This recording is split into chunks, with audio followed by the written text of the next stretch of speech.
Hello, what's up? This is Rain Manguera and this is the Nothing Phone 3. Okay, this is supposed to be the flagship phone ni... Ito na yung totoo daw. True flagship phone ni Nothing Phone. Okay, so anak ko natin is the black one which para sa akin, okay to. Mas medyo subtle ng konti kasi parang ayoko nung white. Kasi yung white, kitang-kita kasi doon yung pagiging, alam mo na, hindi symmetrical na camera placement. But aside from that, I like this phone. Okay, unahin agad natin yung price muna para kayo na mag-decide kung sa tingin nyo sulit o hindi, okay? Pagkatapos ng video na to, pagdating sa verdict, okay? Sa price tag is, dalawa po ang variant na available nito. Isang 12GB, 256GB, and the 16GB, 512GB. The 256GB is 44,999. Basically, that's 45,000 na.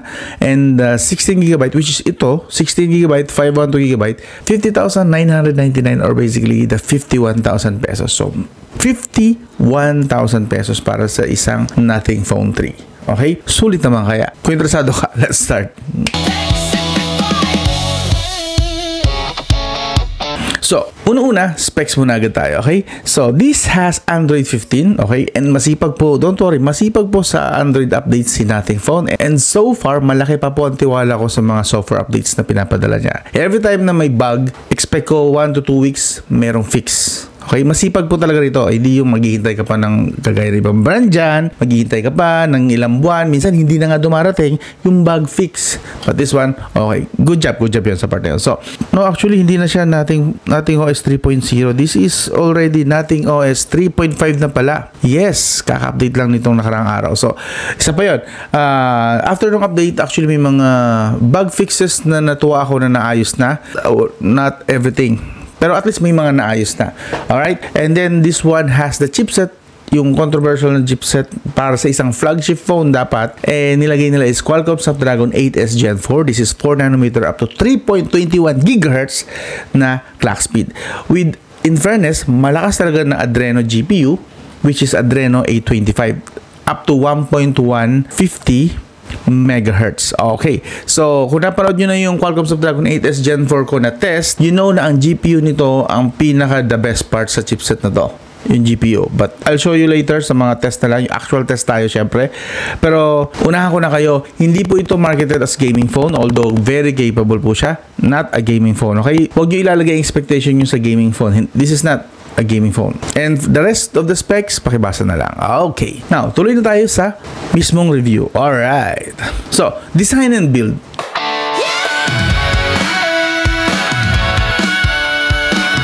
Okay. Real talk na agad tayo. And of course, like I promised, as always, honest review tayo. So, real talk. This is not your standard smartphone. Okay. Nasanay tayo na either symmetrical or at least maayos yung placement. Hindi yung sabog-sabog, hindi kalat-kalat na ganito. Okay? And one of the reasons na gusto ko ang Nothing Phone is their uniqueness. Okay? While ayoko ng hindi symmetrical na itsura, or at least hindi naman ganito kabulgar na hindi talaga symmetrical. Gustong-gusto ko naman ang uniqueness. So, nag-a-appeal siya sa akin. I don't love the design, but I like unique designs kasi gustong-gusto ko na pag nasa labas ako, halatang ibang-iba yung phone ko sa phone mo. Yung mga nasanay na sa ganitong mga designs ng camera dito, or yung iPhone designs na ginaya na ng Android. See that? So, napaka-cool.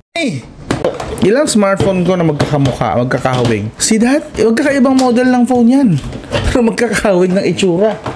So, hindi nyo ako masisisi naman siguro kung gugustuhin ko naman na maiba. And the Nothing Phone 3 delivers that. Medyo awkward lang talaga. And I know hindi to para sa lahat. And it's okay. Hindi para sa'yo, wag nating ipilit. At walang mamimilit sa'yo. Pera mo yun eh. Bumili ka ng sarili mong gusto mo, na trip mo, na design. Okay? Now that we got that out of the way, pwede na tayo mag-move on sa iba pang parts ng design. Okay? Which is the glyph. Eto, maybe this one sa part na to is hindi ko masyadong trip na ganito yung ginawa nila. I would prefer na itong buong screen ay yung mismong glyph na matrix design or dot matrix design. Yung mismong, mayroon naman ganun phone, alam ko eh, sa Asus yata ganun. Kung nagawa ni Asus yun, I'm sure kayang-kayang gawin yun ni Nothing Phone. Okay? Ilagay nila sa ilalim itong dot matrix display, then tatakpan itong Corning Gorilla Glass Victus. Okay? So, kung hindi ko pa na mention, ang likod po dito is Corning Gorilla Glass Victus. Very good, di ba? Pero sa front kasi, ang nilagay nila is Corning Gorilla Glass 7i lang. Well, it's still a protection, it's just that not as good as the Victus. Pero still, okay pa rin. No problem. Pero nga lang, syempre mapapa-question ka kasi this one is a flagship smartphone. And yun ang kiniklaim pa ulit-ulit din nating phone. First, true flagship phone nila. And okay lang yun. Sa yun ang flagship nila, yun ang pinaka-best nila. Like, may video tayo niyan kung ano ang talaga, kung sinabi ng brand na yun ang flagship nila, wala tayong magagawa. Kasi ibig sabihin kasi ng flagship is kung ano yung best nilang product. And right now, this is their best product. So, it's okay to use the word flagship. It's just that nabitin lang tayo dun sa chipset na part. Pero mamaya pag-usapan natin din yan. And then of course, sa taas na dito po yung may mga antenna lines. So basically, expect na these are metal po, aluminum yata if I'm not mistaken. Aluminum yung pinaka-frame niya. We have 2 signal bands. I assume this is the noise cancellation mic. A speaker, yes. Sa kaliwa, meron tayo again mga antenna bands. And then, the volume rocker. Sa baba, nandito po yung kanyang SIM tray. The USB Type-C 2.0. Sadly, 2.0 lang to. For a flagship phone, dapat minimum na yung USB 3.2 no? O kahit USB 3.0 na lang, pwede na But USB 2.0 for a flagship phone. And 51K, mind you, di ba? So, bitin na naman ako doon. But still, okay, acceptable. And then the main speaker. So, sa SIM tray nga pala, just so you know, meron po siyang dual SIM support. Wala po micro SD card slot support. And also, banggitin ko na rito, supported po nito ang eSIM. Which is good! Para sa mga gusto ng eSIM, very good. Pero mamaya explain ko, may konting caveat lang sa eSIM nito. Pero mamaya, balikan ko kayo. Pagpasensyahan nyo na yung fingerprint smudges kasi alam nyo na, glass kasi to, so hindi natin maiwasan. And not to mention na black siya, so kitang-kita yung smudges ng fingerprint ko.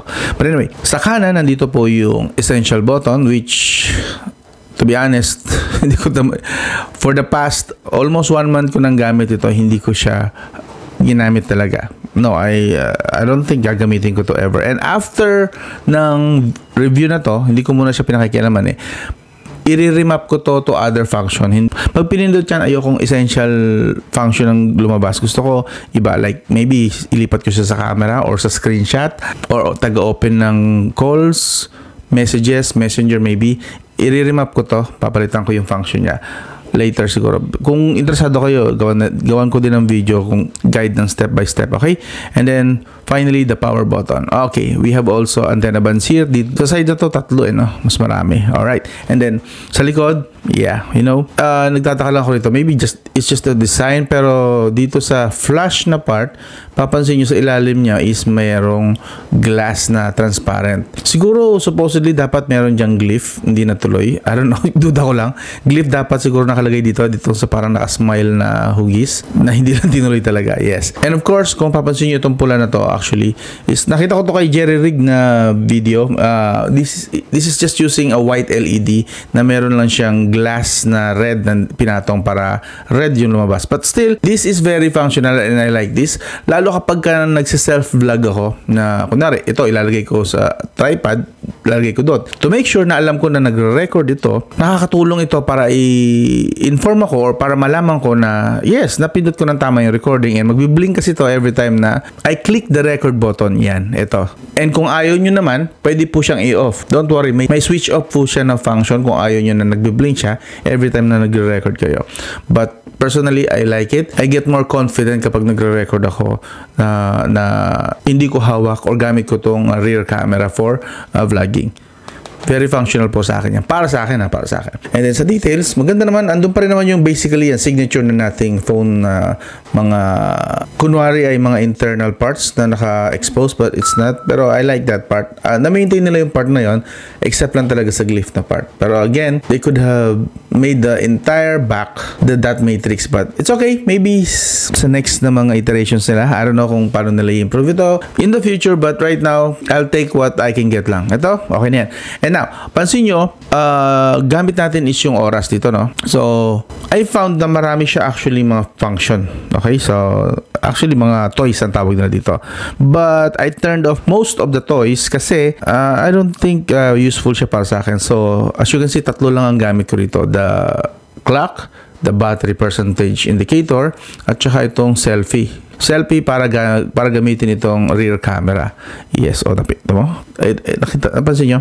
Napindot ko na naman siya accidentally. So, I need to remap this as soon as possible. But anyway, back tayo. So, 3 lang pinili ko. But if I want more, I can add more. Kung gusto ko lang naman. Okay. So, from here, see this? Pindutin nyo lang itong taas.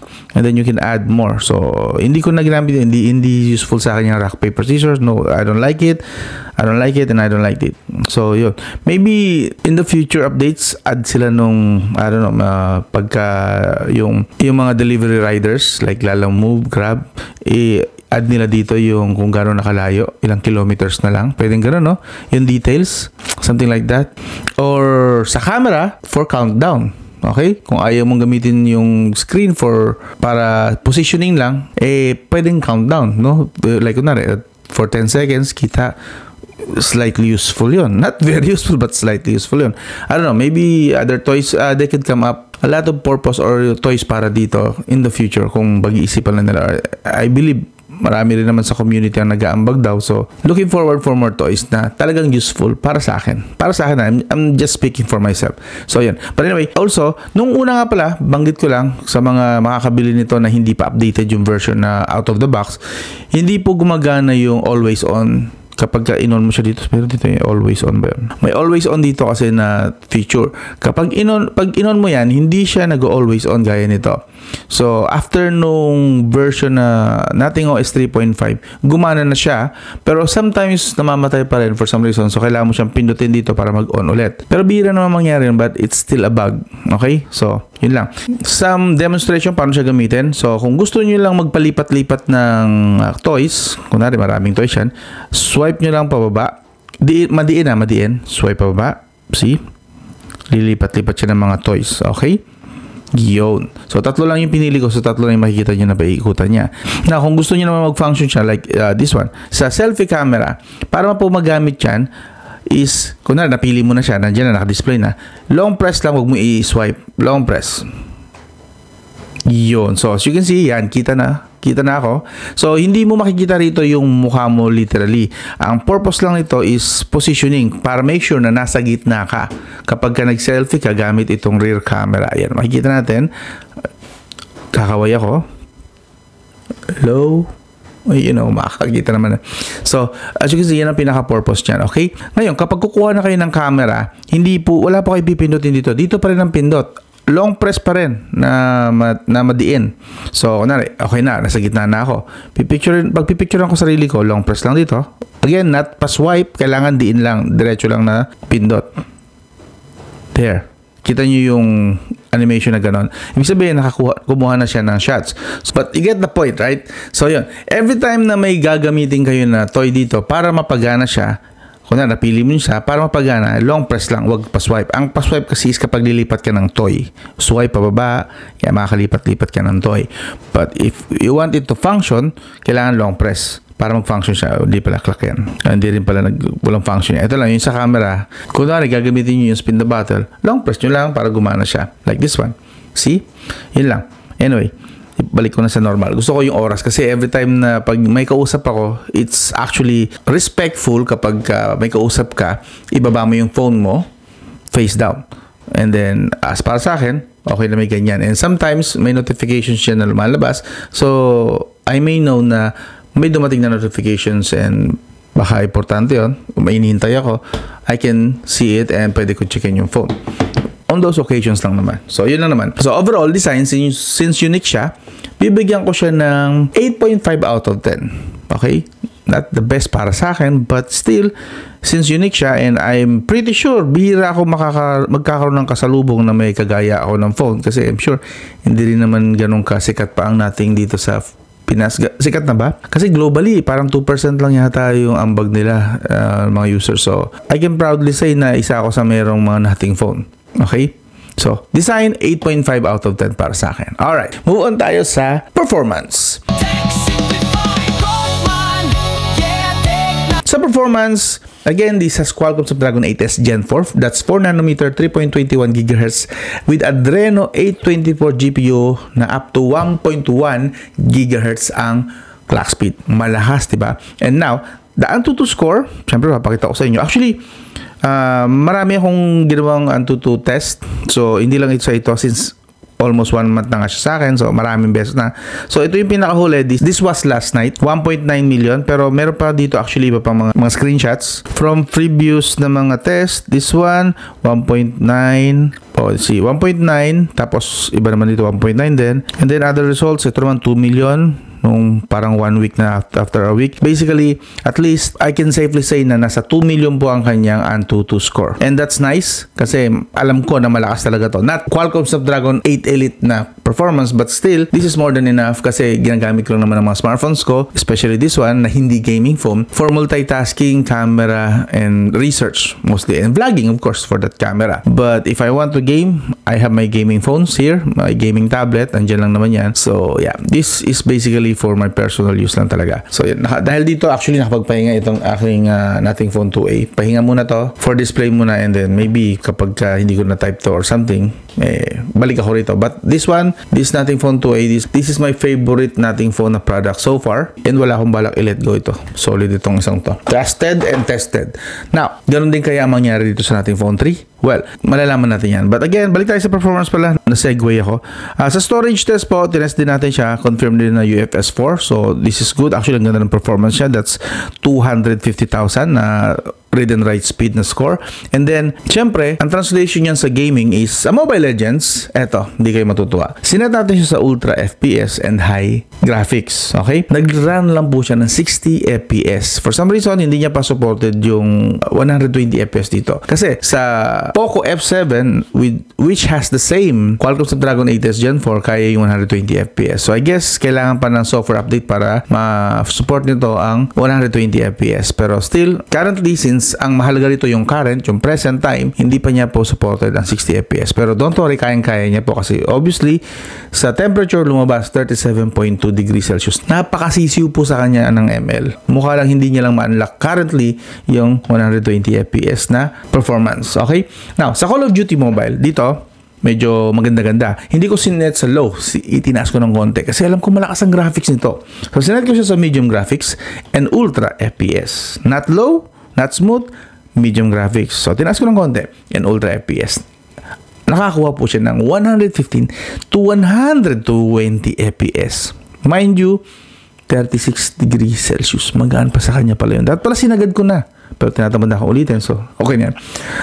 Dapat pala ginawa ko ng ultra, no? Still, 120 FPS po. Stable po rito sa Call of Duty Mobile. Sa PUBG Mobile, sinet natin siya sa balance, graphics, and extreme FPS. Sadly, hindi pa supported ang extreme plus FPS. Pero extreme FPS is not bad. Yun nga lang, nakakuha lang tayo ng 60 FPS. In fairness, stable. Pero for some reason, dito tumaas-taas ng konti ang temperature. 45 degrees Celsius. Why? 60 FPS lang naman. So weird. Anyway, must be a bug or something. We don't know. Since bago pa lang naman itong phone na to, let's see sa future updates and hopefully ma-fix agad. Kasi naglalaro din talaga ako ng PUBG Mobile.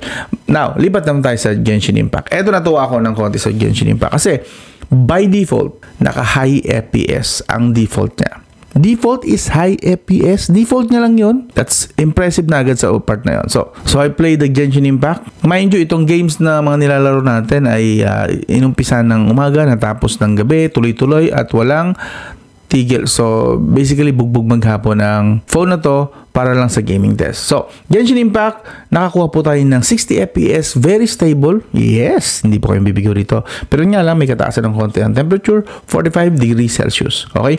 Now, tinest din natin siya sa Car X Street. Siyempre, konting racing, and medyo malakas kasi din sa graphics itong isang to. Sinet natin siya sa no limit na FPS at tumakbo po siya or nag-run siya ng 60 FPS. Stable din, don't worry, and 39 degrees Celsius lang. So, okay na okay po. Again, hindi po ito gaming phone, pero tinest din natin siya sa konting gaming para makita nyo na capable naman talaga siya. But again, not marketed as a gaming phone.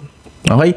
Now, isa sa mga nagustuhan ko sa nating phone, so lahat actually ng nating phone, even sa nating phone 2a ko, is meron siyang sariling gaming mode, which actually you can set anytime naman. Punta lang kayo dito sa special features niya, nasa almost pinakababa, and then we have here the game mode. Okay? So, kung mapapansin nyo, meron siyang built-in na FPS monitor. So, very nice po yan na touch para sa mga gusto lang na namomonitor kung bumabagsak ba yung FPS ng games nila o hindi.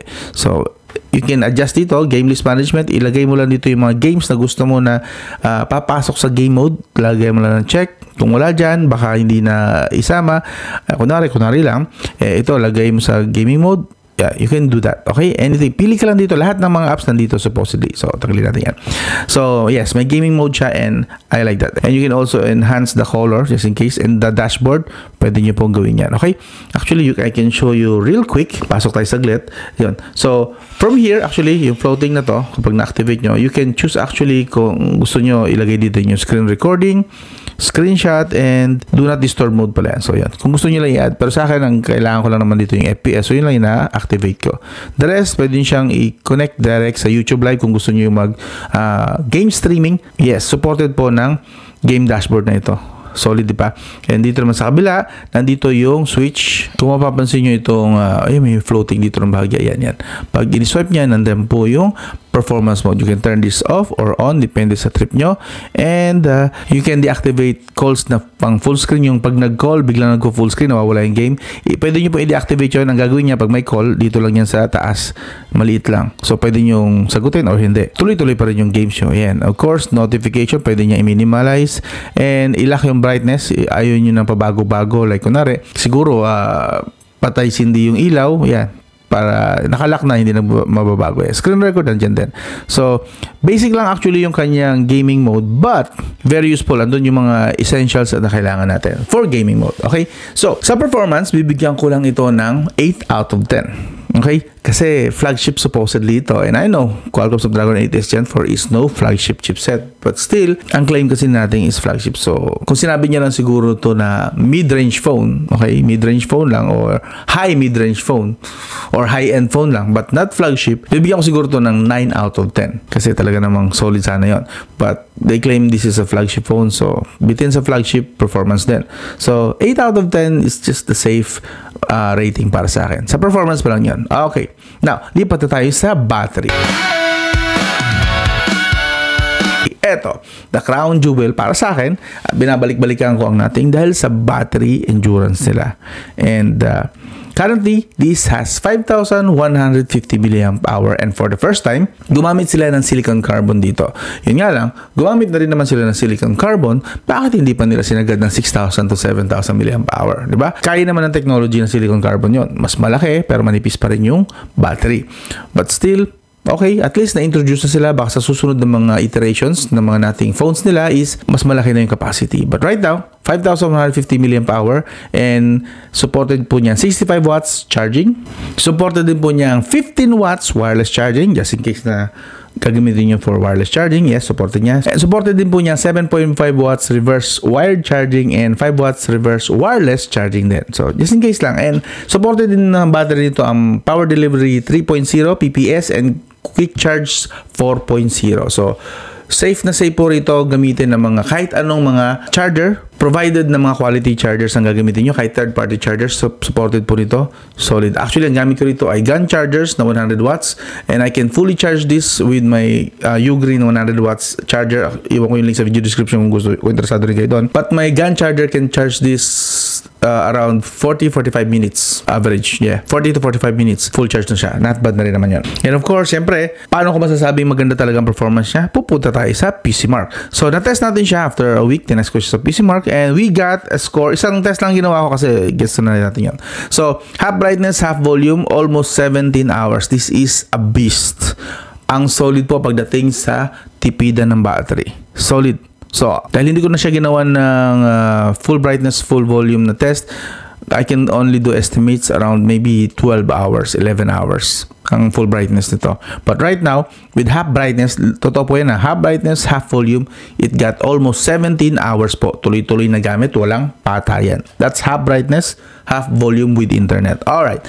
So, sa battery, bibigyan ko siya ng 9.5 out of 10. Okay? Yung 0.5 na yon nabitin lang ako kasi bakit hindi pa ginawa 6,000 to 7,000? It could have been a perfect score pagdating sa battery. Makunat po talaga siya. Right?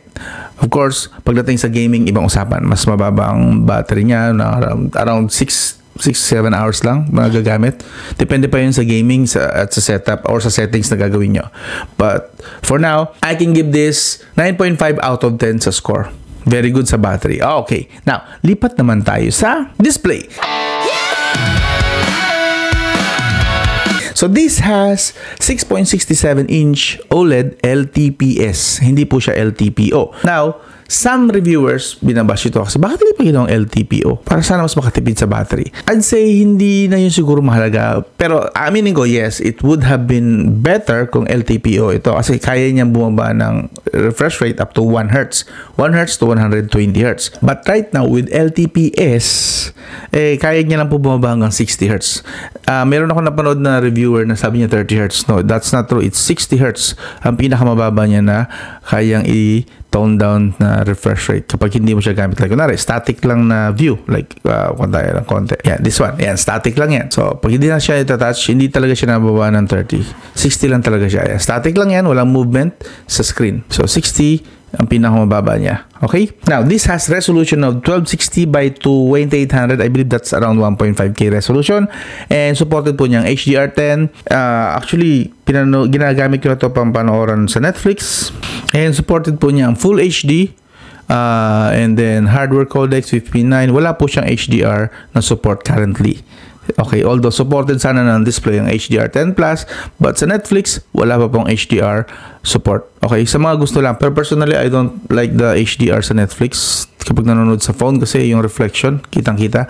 Sa smart TV lang na malalaki, I think mas useful yun. But anyway, to each his own. Kung gusto nyo talaga na may HDR10 sa inyong smartphone, wala po itong nating phone 3. Just full HD lang. Okay, widevine L1 obviously. And of course, supported po niya sa multitouch hanggang 10.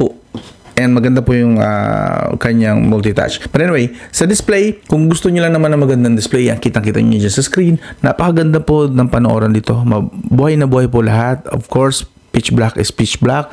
Pagdating sa black, and pagdating sa tingkad ng kulay, buhay na buhay ng mga kulay. Yes, kitang-kita niyo naman maganda ang display nito. And not to mention na very symmetrical po ang bezels niya all around. Not the thinnest bezel, pero pwede na yan, maganda na sa akin yan. And one thing lang also, sanay kasi ako sa malalaking screen, bitin lang ako sa kanyang laki. So 6.67 and compare sa aking Ultra is malayo difference. But still, I like this for what it can offer. So bibigyan ko ito ng 9 out of 10 pagdating sa display. So nabitin lang ako sa LTPO na part, but still 9 out of 10 is a very generous na pagdating sa display rating. 9 out of 10 sa display. Very good to. Okay? Now, sa camera. Eto. Sa camera, this has 50 megapixel. Lahat 50 megapixel po yan. From this 3 to the front camera, lahat po yan. 50 megapixel. Walang duda. Okay? Now, may mga konting napansin lang ako sa mga camera shots niya, pero isa-isa muna natin yan. Okay? Currently, this supports 4K 60 both front and back pagdating sa video recording. Okay? See that? 4K 60. Front, 4K 60 din. And back, 4K 60 din. And supported din to ang OIS. And very nice po kanyang OIS. Yan, panoorin nyo na sa video.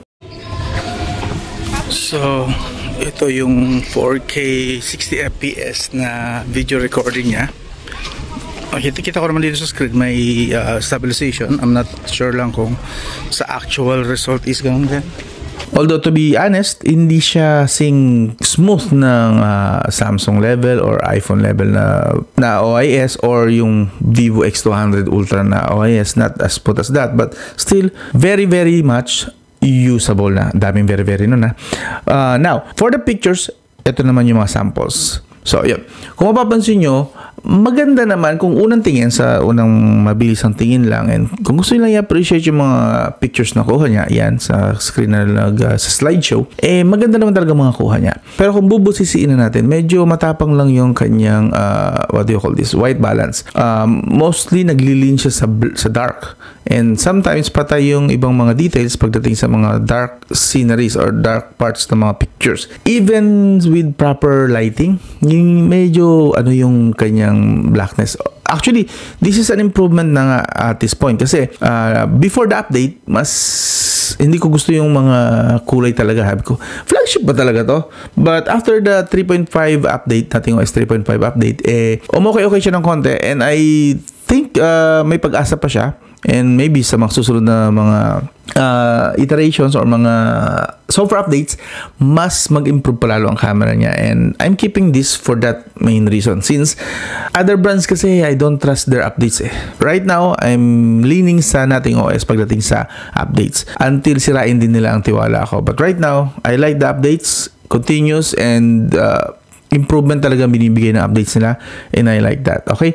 And some minor details din pagdating sa camera niya. Kung mapapansin nyo sa camera UI niya, okay, although simplified ito, as you can see, and I like na meron siya mga, yung mabilis lang ba gamitin, and of course, yung other features, may night mode, slow-mo, time-lapse, pano expert, okay, just in case na gusto nyo yung ganyan. But right now, as you can see dito sa baba, it has this swipe, parang swipe button, so pag pinindot mo yan or swipe pataas, you will get some presets, di ba? So just in case lang gusto mo lang na naka-preset na siya, pwede po, okay? You can switch black and white, lenticular, retro, gusto mo ng retro vibe, wide angle, so focus, and the original, okay?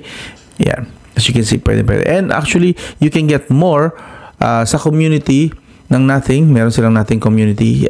Di pa ako nag-join doon, pero I read somewhere, I think sa Reddit, na okay doon kumuha ng mga presets ng Nothing phone. Maraming mga bago, mga nag-share ng kanila mga presets, and maybe one of these days, or maybe after 6 months na review, i-feature ko yan. But right now, I like that meron silang ganon. And I think this is one of the features na dapat sana lang naman, i-copyhin din ng ibang mga brands, na yung settings ng camera nila, pag tingin nila maganda na, pwedeng i-share sa ibang users din. Tapos, i-click lang nila yon, and automatic, the color grading, etc. is nandun na sa camera. Lalabas na agad, magagamit na agad, as is, okay? So, yun lang, I like that. Pero in terms of details and overall, I like the camera, pero hindi ko siya kayang i-level sa Vivo, Samsung, and so on and so forth. Bibigyan ko lang siguro siya ng, siguro sa 1 to 10, 8 out of 10 lang, okay? Very good, but far from being perfect. Very good lang. Okay na yun, okay? So, yun, camera, 8 out of 10. Now, for the audio. Okay, this has dual speaker, one sa top, one sa bottom. And actually, ito po yung kanyang sample.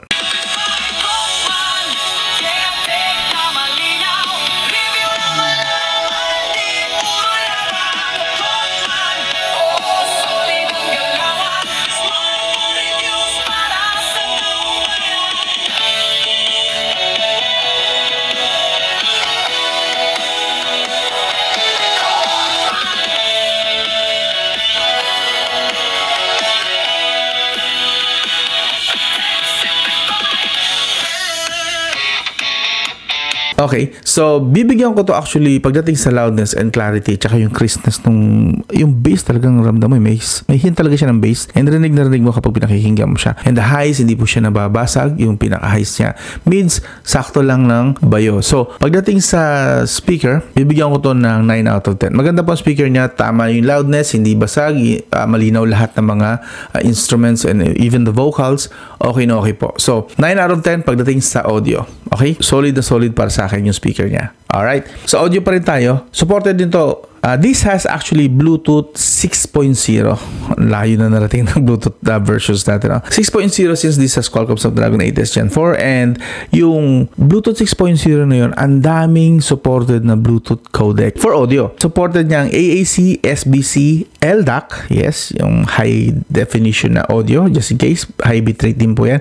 Opus, high bitrate din yan, proprietary yata ng Apple if I'm not mistaken, but correct me if I'm wrong na lang, but Opus supported din niya, LHDC, and lahat ng Qualcomm aptX, including the TWS high definition, supported ng Bluetooth 6.0 nito. So, kung meron kayong mga high-end dyan na Bluetooth earbuds, earphones, headphones, solid po gamitin dito. Dito nyo i-connect. Ang ganda ng sound, and tested ko na siya using my very own CMF buds. Actually, this one supports LDAC kasi. So, ang ganda ng sound niya rito, tumugma dito sa nating Phone 3. So, pagdating sa audio, plus its connectivity, bibigyan ko rin ito ng 9 out of 10. Solid, angas, mataas ang quality sa expectations nyo. And yes, wala po siyang headphone jack. So, huwag nyo na po itanong. So, kaya hindi ko siya magawang perfect. Siguro kung may headphone jack ito, baka gawin ko ng 10 out of 10 ito. Yeah.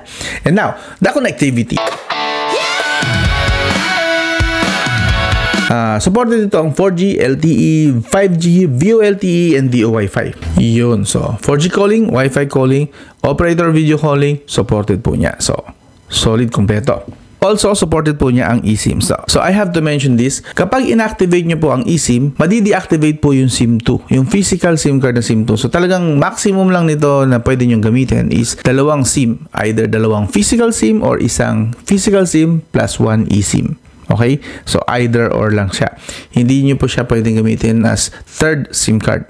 So, yun. Limitations. Yun yung sinasabi sa inyo na kailangan banggitin ko siya as limitation siya. But if you really want an eSIM, meron po siyang support for eSIM. Yan. Now, in terms of speed test, actually very good po yung kanyang connectivity. So, sa Wi-Fi, very good. Kuha niya rito yung speed test ng bahay, 600 to 800 Mbps.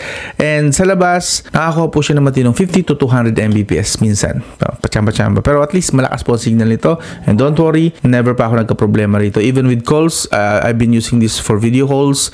Okay na okay po yung connection dito, connectivity. And the sound, the speaker sa taas, kapag nag-uusap kayo, very good din. So, solid. Now, sa GPS accuracy naman, average lang yung accuracy niya actually. 10 meters lang. So, for a flagship smartphone, medyo nabitin lang ako. Bakit hindi pa 1 to 5 meters? But this one, 10 meters. Still, makakarating pa rin naman po kayo sa paroroonan nyo, hindi kayo maliligaw. It's just that the accuracy is 10 meters. Maybe sa future updates ma-fix nila yan, but right now, average lang po. Now, I have to mention this, although I mentioned ko na earlier, pero i-add ko na lang din para this kasama rito sa category na to. Again, USB Type-C 2.0 lang siya. So, wala siyang display out para sa isang flagship smartphone. And of course, lipat na tayo sa verdict. Okay. Now, ang tingin ko, ang naging unang problema talaga nito is nung tinawag nila itong true flagship nila. And marami kasi sa mga tao, especially sa international market, na masyadong sensitive pag sinabing flagship. It has to have all the top specs. Although, hindi naman talaga yun ang definition ng flagship. Flagship is kung ano lang yung best ng company. But still, tomato. Para sa kanila, hindi to talaga flagship. Okay? And kanya-kanyang point of view, hindi natin sila pwedeng kontrolin kung yun ang tingin nila. And like I said, that's where the problem started. Nung tinawag nila itong true, proper flagship. Not to mention the price, na talagang pang flagship din. Starting at 45,000 to 51,000 pesos. Dito sa Philippine price, mas mura yata sa US price. But sa Philippine price, this is too much. This is pricey, okay? Kasi nung sinabi nila yun, yung true flagship na word na yun, is so sumobra yung taas ng expectations ng tao. Yes.